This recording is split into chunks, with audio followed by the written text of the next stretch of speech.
Jawa Barat ini misalnya di Bogor, waktu dulu rumahnya penuh dan kebanyakan perempuan yang ngisi rumah itu. Ketika suaminya pensiun, perumahannya kosong semua. Rupanya pindah, ketahuan. Nah, maksud saya sudahlah gitu. Punya simpanan diambilin perumahan gitulah. Ya udah, susah-susah amat. Ada pengembangan baru tempat ini, ngambil satu buat yang kuliah di sini, buat yang kuliah di sini. Besoknya pensiun, kan nggak ada yang torin rumahnya. Istrinya juga diambil lagi sama yang lain. Nah, ya udahlah. Bapak-bapak kan semua pemain, kan saya pelatih, Pak.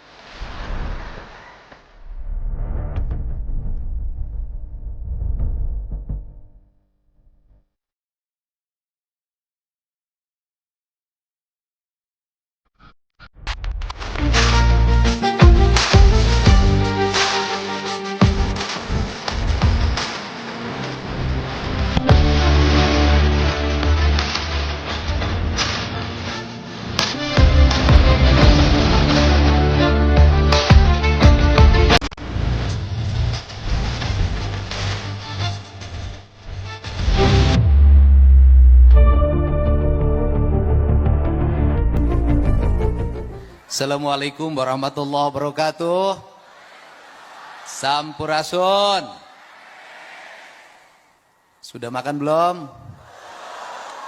Punya ongkos enggak? Punya duit enggak? Punya rumah enggak? Punya istri enggak? Tepuk tangan ya, semangat semuanya. Mudah-mudahan berkah. Semua yang hadir dari seluruh pelosok Provinsi Jawa Barat dipimpin oleh para camatnya, para bupati dan wali kotanya. Tetap semangat para bupati wali kota. Kita hadapi berbagai tantangan, rintangan, hambatan kita karena juara terbaik adalah juara yang mampu bertarung di atas badai. Jangan membangun rumah di tepi pantai kalau takut diterjang ombak. Dan anggaplah ombak yang selalu setiap waktu datang dan mungkin nanti lebih besar, itu jalan bagi kita menuju pulau kebahagiaan. Romantis sedikit, namanya juga duda. Bang Ara, saya hormati, kemudian ini masih hangat Ketua KSP kita, terima kasih. Saya terima kasih Bu memberikan penjelasan tentang apa yang dilakukan oleh para bupati wali kota di seluruh Provinsi Jawa Barat. Karena itu bukan kinerja saya, itu adalah kinerja seluruh rakyat Jawa Barat. Terutama para bupati wali kota yang bisa menggerakkan stakeholdernya. Dan itu mematahkan berbagai prasangka, praduga, dan hoax yang selalu disebarkan tentang Jawa Barat. Karena hari ini Jawa Barat jadi idola Bu. Seluruh influencer Jakarta itu kebanyakan hari ini nyoroti Jawa Barat. Biaya operasional yang dimuat di media sosial hanya gubernur Jawa Barat. Itu luar biasa. Nggak ada ceritain biaya operasional provinsi lain. Semuanya Jawa Barat. Saya cukup bahagia karena saya dianggap satu-satunya gubernur yang ada di Jawa Barat. Terima kasih. Kemudian semua yang hadir, para tamu undangan, Ketua RAI dan jajarannya, para direktur perbankan, para deputi. Saya nggak bisa nyebut satu-satu. Para Pak Ketua DPRD, semangat, tenang, nggak ada masalah. Ketua DPRD kemarin tunjangan perumahan, kita nanti ngambil perumahan Pak. Tepuk tangan ya. Seluruh Forkopimda. Orang Sunda tuh begini, kemakmuran menurut orang Sunda tuh gimana sih? Kemakmuran menurut orang Sunda tuh satu, imahna pageh. Dua, bajuna weteh. Gitu. Telo, biwirna baseh. Opat, pamajikanana jarang rene. Yang kelima, barijeng dikereye. Sederhana. Pak Rektor ITB, terima kasih Rektor Unpad. Jadi bagi orang Jawa Barat, kepemilikan rumah itu yang pertama. Rumah itu yang pertama. Jadi imahna pageh lah. Baru setelah imah pageh itu baju weteh. Jadi jangan dulu kredit baju kalau belum punya rumah. Jangan dulu kredit mobil kalau belum punya rumah. Jangan dulu kredit motor kalau belum punya rumah. Mulailah dari rumah. Maka lagunya adalah rumah kita sendiri dalam ajaran Islam. Baiti zanati. Surga itu ada di rumah. Ya kan? Ya ada isinya yang Sukma Ayu. Saya ada rumahnya ada beberapa tapi istri nggak punya. Siapa yang mau isi rumah saya dipersilahkan. Nah, itu rumah dulu. Nah, sekarang kemudian baru bajunya wete. Setelah bajunya wete baru bibirnya base. Apa artinya menikah? Kemudian setelah itu ingat setelah menikah istrinya harus ber-KB. Ya kan? Jarang rene. Barijeng dikerei tapi suaminya normal. Ya kan? Normal tapi tidak beranak terus. Jangan sekali cos jadi. Kan ngomongnya harus begitu. Nah, problem hari ini saya ngomong tentang kemiskinan. Saya ini tukang keliling. Apa yang terjadi pada kemiskinan itu? Pertama anaknya banyak, kedua tidak punya rumah. Di rumah yang sempit itu saya sudah menemukan berapa kasus. Ada orang yang tinggal di rumah petak, anaknya 16. Ada orang yang tinggal di rumah petak, anaknya 11. Ada anak yang tinggal di rumah petak, anaknya 24. Dan anehnya adalah, orang yang punya duit, itu susah punya anak. Walaupun istrinya banyak, nggak mau beranak.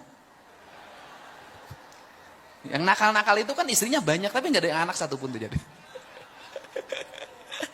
Tapi orang-orang nggak berpunya atau prasejahtera, itu mudah punya anak.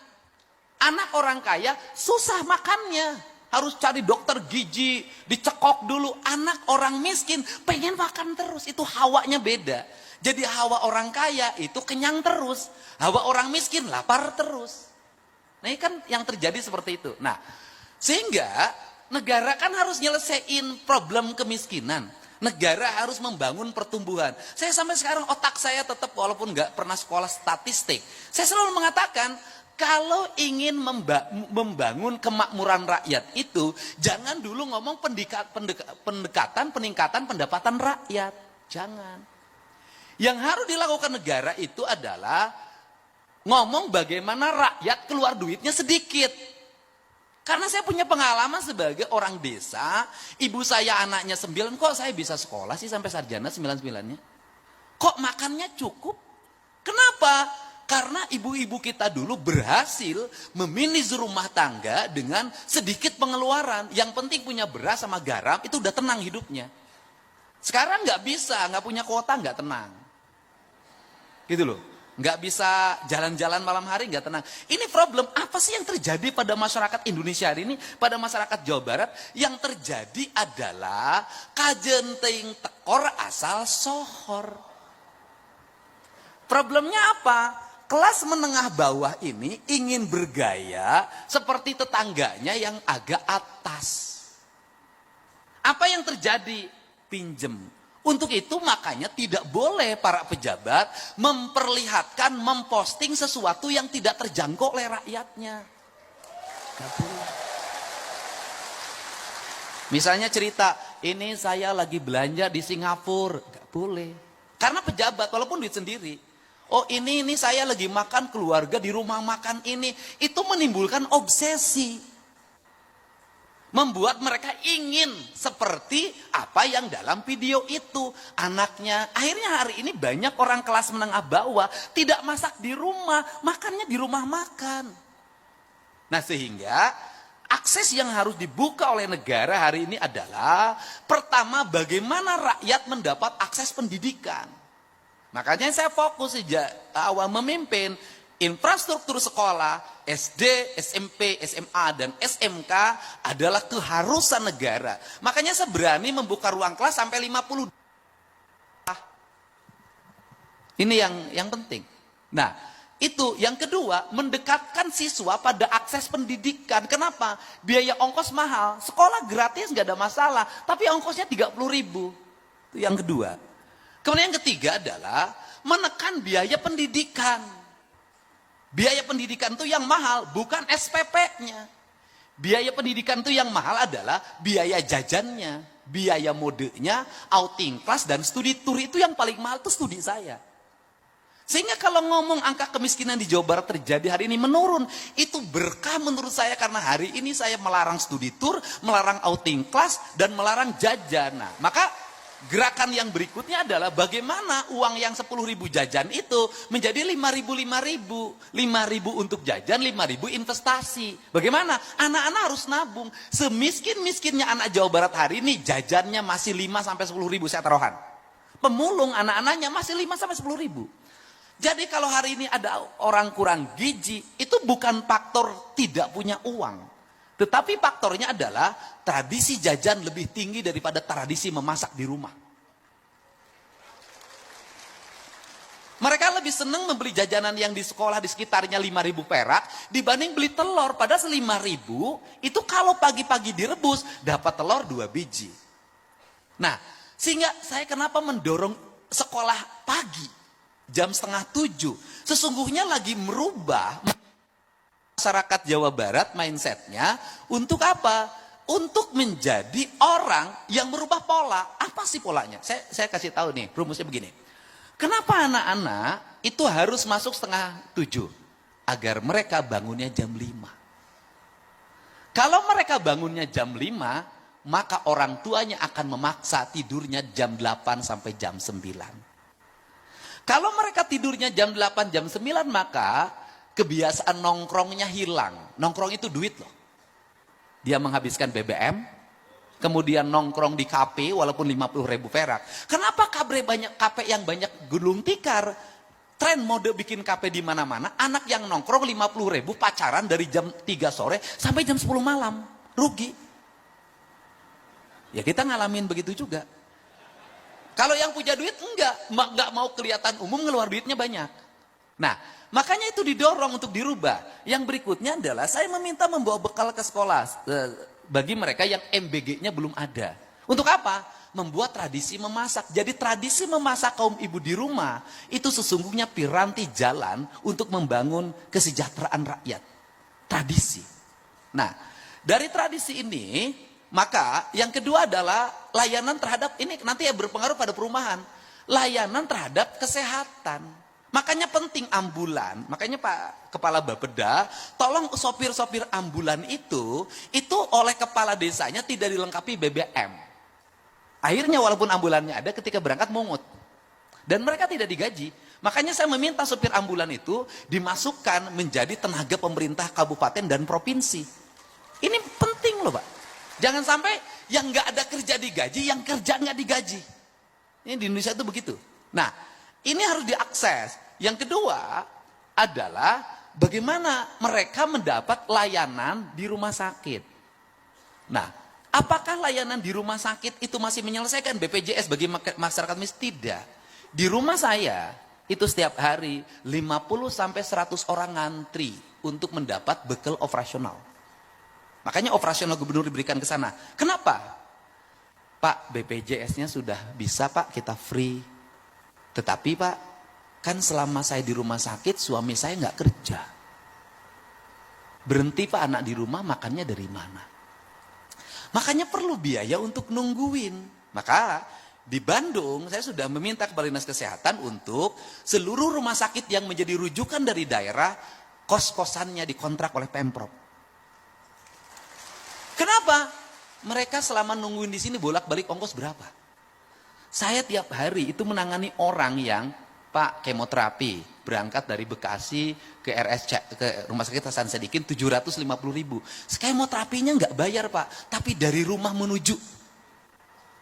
Nah ini hadir lagi negara, hadir lagi menyelesaikan itu. Nah itu kedua diselesaikan. Nah kalau kebutuhan dasar masyarakatnya sudah terpenuhi, pendidikannya sudah free, kemudian negara keras terhadap sekolah untuk anak-anaknya tidak boros jajan, mereka menabung, saya yakin mereka punya masa depan, mereka punya akses rumah. Nah, karena itu maka pada waktu gelombang demonstrasi kemarin, saya sudah punya tradisi dari dulu sejak bupati, saya memutuskan Provinsi Jawa Barat untuk memberikan jaminan bagi seluruh pekerja informal di Provinsi Jawa Barat.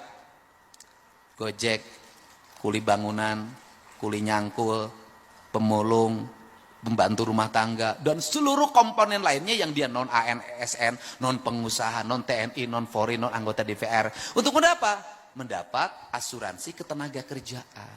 Tujuannya apa?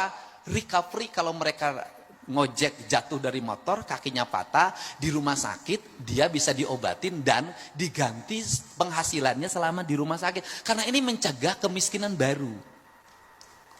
Nah, maka dalam sistemnya, Kepala Bapeda saya sampaikan, kan sekarang tuh lagi daftar nih orang dari kabupaten, dari mana-mana. Nanti kerjasama dengan bupati, wali kota. Sistemnya itu harus dimasukin akses terhadap KUR perumahan. Nah, kalau ini dia jaminan asuransi tenaga kerjanya kita dapat, mereka dapat KUR jaminan perumahan, dapat rumah yang murah, maka siklus ya kan pertumbuhan ekonomi akan tumbuh. Kenapa? Apa sih yang terjadi di Jawa Barat hari ini? Yang terjadi di Jawa Barat hari ini adalah merubah paradigma anggaran provinsi dari anggaran orkestrasi menjadi anggaran teknokrasi.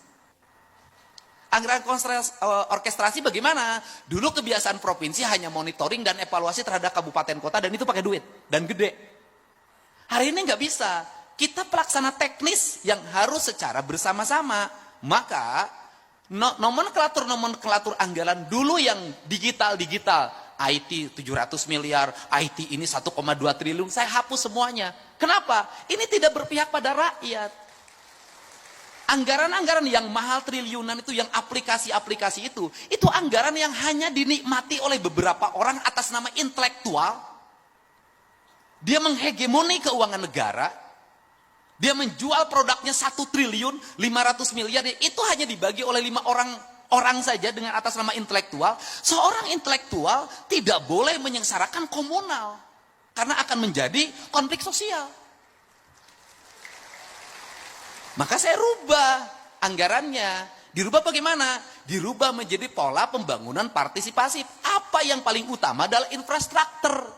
Infrastruktur. Anda mau ngomong kemajuan apapun tidak bisa.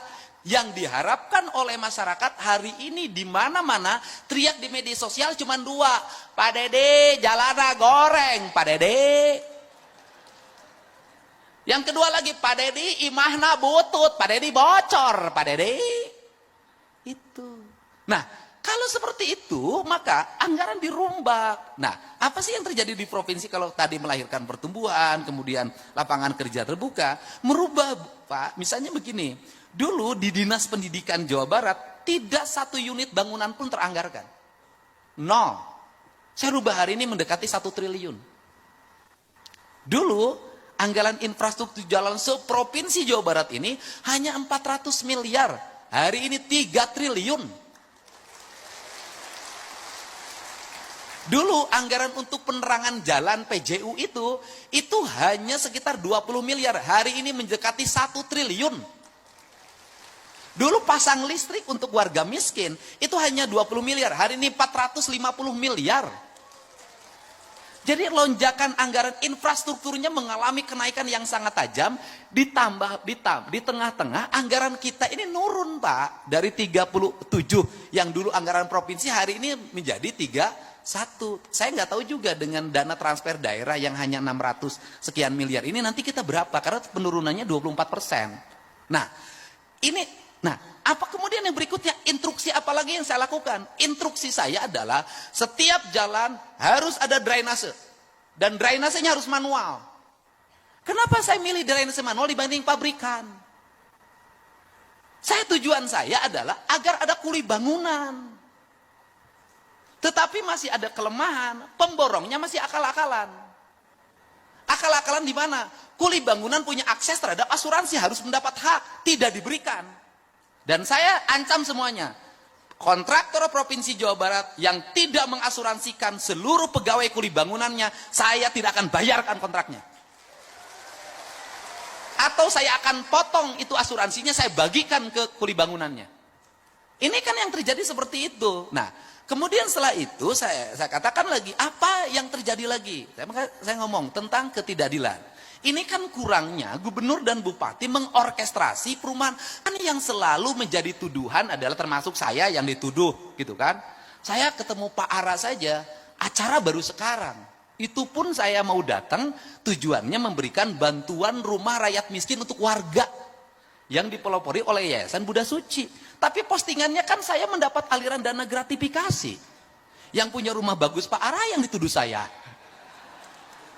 Lah, tapi kalau saya langsung jeblaknya saya jawab, justru saya ini adalah kalau saya bertemu dengan para konglomerat membangun perumahan di Jawa Barat, ingat dalam setiap perumahan yang dibangun ada kekayaan yang diambil, ada peningkatan pendapatan para konglomerat yang diambil. Justru saya mau balik, harus membangun 1 atau 2 kampung yang rumahnya tertata, yang itu diperuntukkan untuk orang miskin. Ini kesalahan dulu apa sih? Kesalahan dulu para pejabatnya sibuk terima duit dari pembebasan, udahlah dari izin segala macam, nggak mikirin ini orang digusur mau dikemanain. Saya mikirnya bukan itu hari ini. Saya berikan contoh. Di daerah Bekasi, di daerah Karawang, pertumbuhan rumah elitnya tinggi banget, luar biasa. Tapi di depan rumahnya, rumah kumuh, warung-warung kumuh berjejer. Dan itu dibiarkan, sampah bertumpuk. Saya tadi pagi ketemu Bupati Karawang, saya turunin alat berat, saya bersihkan seluruh bangunan itu. Kemudian setelah itu apa yang kita lakukan? Bupati Karawang sepakat, siapkan dana 40 juta per rumah, kita bangun rumah-rumah mereka, nggak boleh lagi di sini. Maka anggaran bantuan perumahan di provinsi hari ini kan sudah 40 juta. Tetapi di balik itu juga kita harus bicara kearifan.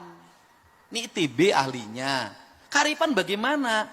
Bangun rumah jangan dipaksain. Di Sumedang, di samping kaki bukit dipasang perumahan. Di endak-endak ini rontok. Ini juga nggak boleh sembarangan. Kata orang Sunda, ciri sabumi, cara sadesa, jawada tutung biritna, sacarana lain tepak sejen igel, pasti Pak Kodari tenyaho. Apa itu artinya? Membangun itu harus sesuai dengan karakteristik lingkungan. Tanah, air, udara, mataharinya. Saya ngomong itu yang disebut papat kalimat pancer. Sehingga kalau sudah dibangun itu harus pancer, dia kokoh. Nah, makanya dibagilah piranti. Mana rumah untuk daerah pinggir pantai, mana daerah rumah pertengahan, mana rumah pegunungan. Maka di konsep provinsi hari ini, kita lagi ngembangin rumah bambu. Di daerah-daerah yang seperti Sukabumi, Cianjur, Garut Selatan, Bandung Selatan, kemudian daerah Bandung Utara, itu nggak bisa lagi semua dipaksain tembok, semua harus disesuaikan dengan kontur lingkungannya. Untuk apa? Apalagi dengan ancaman Trans Lembang. Kan harus kita pikirkan bencana yang akan ditimbulkan dengan itu. Setelah itu maka yang paling berikutnya harus dirumuskan oleh kita adalah membangun brand tentang rumah. Bagaimana brand? Kita ini rumah itu tidak dibangun berdasarkan culture-nya. Bangunan-bangunan, ini sini, ini beda, ini beda, ini beda, ini beda. Makanya kenapa, apa sih yang unggul dari sebuah komplek developer perumahan itu? Yang unggulnya adalah bangunannya sama, jalan aksesnya ada, fasilitas umumnya ada. Yang paling berat hari ini adalah di perumahan biasa. Kenapa? Lomba-lomba, tetapi di situ harus ada pembatasan, Pak. Pembatasannya bagaimana? Mereka yang mendapat akses terhadap kredit perumahan tipe 36 itu tidak boleh besok tiba-tiba dirubah perumahannya menjadi tipenya tipe mewah. Kenapa? Ketika dia ngambil perumahan subsidi di situ 36, besoknya dia bangun 3 lantai di situ, maka dia sudah mengambil hak orang lain. Artinya akhirnya besoknya timbullah kecemburuan sosial. Yang ini tetap tidak berubah karena memang rumahnya peruntukan kelas menengah ke bawah. Tiba-tiba tetangganya rumahnya gede banget dan hebat banget. Itu konflik, bertengkar itu. Karena tidak ada satu perasaan dan satu tujuan. Nah, ini yang harus dibangun. Sehingga pada hari ini saya berharap nanti setelah sistem pengelolaan kur perumahan di Jawa Barat ini bisa menyerap 30% dari total kur perumahan nasional, maka implikasinya adalah akan lahir multiplier efek ekonomi. 1, toko bangunan akan laku. 2, sopir yang angkut bahan bangunan hidup. Yang ketiga, kuli bangunan hidup. Yang empat, mandor bangunan hidup. Tukang kayu hidup. Warung, randa biasanya itu yang jualan di bangunan. Dan ini problemnya di sini, Bang Ara tuh saya tuh tahu problematika yang begini. Apa sih dari kelakuannya ini, mohon maaf saudara-saudara banyak. Yang kelemahan dari pekerja bangunan itu adalah, kelemahannya adalah keterbukaan dan ketidakjujurannya agak dominan. Kenapa agak dominannya? Kontraktor ngerjain mandor, mandor ngerjain kuli. Yang paling korban tukang warung. Korban, Pak. Kan saya nanganin tiap minggu yang begini, Pak. Bagaimana? Kontraktornya ngemplang. Kemudian mandornya dikemplang. Karena mandornya dikemplang, mandornya ngemplang kuli. Kuli sekian bulan tidak dibayar. Kulinya pulang, tukang warung mati. Karena selama di kontraktor itu ke warungnya ngutang, Pak. Jadi kalau tidak dibayar, itu tukang warungnya nggak kebayar. Atau terbalik yang kedua, yaitu tukang bangunan yang nakal. Saya tahu kenakalan yang begini. Karena saya pernah jadi kuli ngaduk, Pak. Saya tahu, Pak. Saya SMA itu kalau liburan, Pak, saya Bang Ara, saya kalau SMA kalau libur, itu 1 bulan, saya selalu ikut kuli di bangunan, Pak. Jadi kalau urusan ngaduk, saya nggak bisa ditipu, Pak. Jadi kalau saya ngaduk tidak bisa tipu, diaduk-aduk saya tidak akan pernah tertipu, Pak. Nah, bagaimana? Yaitu selama di kuli bangunan, pacaran sama yang punya warung. Itu, ini kan liku-liku kehidupan, Pak. Pacaran sama yang tukang warung, Pak. Ya kan tukang warungnya ya cantik lah di antara laki-laki yang ada di situ. Nah, kemudian uang yang dia pakai itu habis, dikasihin terus. Pas mau pulang nggak punya duit. Nanti nyampe ke rumah pura-pura sedih sama istrinya. Ceritanya gimana? Tadi bayar kumandor atau pula-pula kecopetan. Itu seninya kuli bangunan, Pak. Nah, dan yang terakhir, kekuatan inilah yang harus menjadi daya dukung. Yang terakhir kan orang ribut tentang penutupan tambang yang berdampak pada menurunnya produksi tambang untuk kepentingan pembangunan. Sebenarnya saya ini lagi mengatur siklus. Kenapa? Hari ini setiap ada proyek pembangunan selalu dimanfaatin oleh preman. Untuk apa? Mendapat bahan tambang. Ahli tambangnya tidak punya, modalnya cuma sewa alat berat. Ngambil bahan baku di mana-mana. Jualnya sama dengan yang lain yang berizin. Bayar pajak tidak, bayar reklamasi tidak, hanya pinjam alat berat. Mereka tiba-tiba menjadi orang-orang kaya mendadak di berbagai tempat. Tapi uangnya hilang lagi karena besoknya kawin lagi. Saya tahu gitu. Nah, saya ini sekarang lagi membuat regulasi untuk apa? Pembangunan yang di sini, sumber tambangnya dari sini. Tambang di sini yang digeser, setelah tambang apa yang dilakukan. Kemudian ini dengan ini MOU, langsung tidak lagi pakai pihak orang. Kamu kebutuhan tambangnya sekian juta kubik, dipenuhi dari sini, kamu fokus aja melayani ini kontrak. Untuk apa? Mendapat kepastian subsidi, supply, dan tidak mahal. Dan tidak lagi ada calo di sini. Kenapa? Karena bahan bangunan itu dicaloin. Saya tahu kalau lagi ada proyek pembangunan di sini, maka toko-toko preman di situ ngambil semua. Pasir dari saya, batu dari saya, koral dari saya, semua dari saya. Dan si kontraktor harus tunduk, atau pengembang atau pengusaha harus tunduk pada dia. Akhirnya dia mendapat bahan baku, 1 dikurangi volumenya, 2 harganya dimahalkan, kalau enggak diganggu.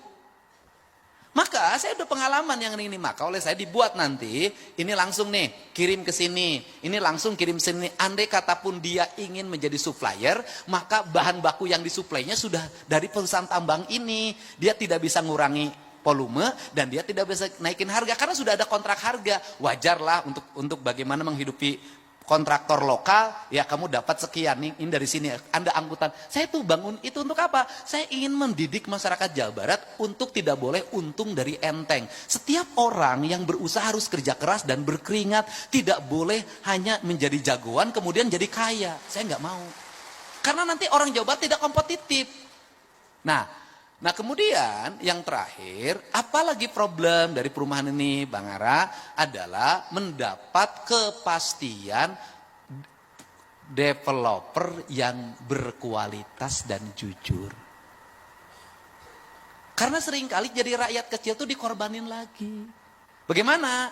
Banyak developer yang bebasin tanahnya tidak lunas. Setelah itu ketika sudah lunas sertifikatnya tidak bisa dibagi. Karena dari induknya belum dipecah. Terus setelah itu apa lagi? Banyak yang sudah masuk uang, bangunannya tidak dibuatkan. Dan korbannya di mana-mana. Nah, untuk itu sudah selayaknya Ray, ini Mas Joko, mengumumkan developer-developer yang memiliki standarisasi berdasarkan penilaian Ray. Ini penting. Kalau yang jujur kayak Mas Joko kan makin banyak. Nah nih, ya harus berani. Ini abadnya abad keberanian. Kenapa? Karena Ray bukan hanya melindungi developer, Ray harus melindungi konsumen. Kalau mau saya buka itu pengaduan, ngantri Pak, yang korban seperti itu. Nah, karena karakter developer juga sama. Kenapa developer banyak mengalami problem ekonomi? Bukan tidak dibayar dari pengembang, dari konsumen, bukan itu. Itu tadi, gaya sudah lebih dulu, kantornya hebat, mobilnya bagus, istrinya tambah.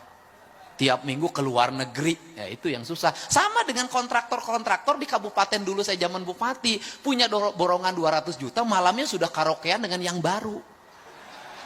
Saya tahu lah karakter begitu. Dapat 30% DP, itu nggak dipakai untuk bank, bukan. Dia sudah pakai nyanyi, atau dapat kerjaan dapat kerjaan proyek, disubkan lagi. Habis disubkan lagi. Banyak kontraktor yang saya lihat, itu selama jadi kontraktor, hanya menjadi anggota asosiasi pengusaha, tapi tidak pernah ngeborong. Ngesub aja kerjanya. Nah kalau nggak kebagian paling, puas ya, aing tuh kebagian. Aing asli orang dia. Modalnya begitu saja. Di abad digital itu nggak bisa lagi begini. Jadi pada akhirnya, siapapun yang jujur mengelola, maka dia akan mujur. Developer jujur, sukses. Jadi menteri jujur, sukses. Jadi para bupati jujur, sukses. Minimal tidak bertengkar dengan istrinya.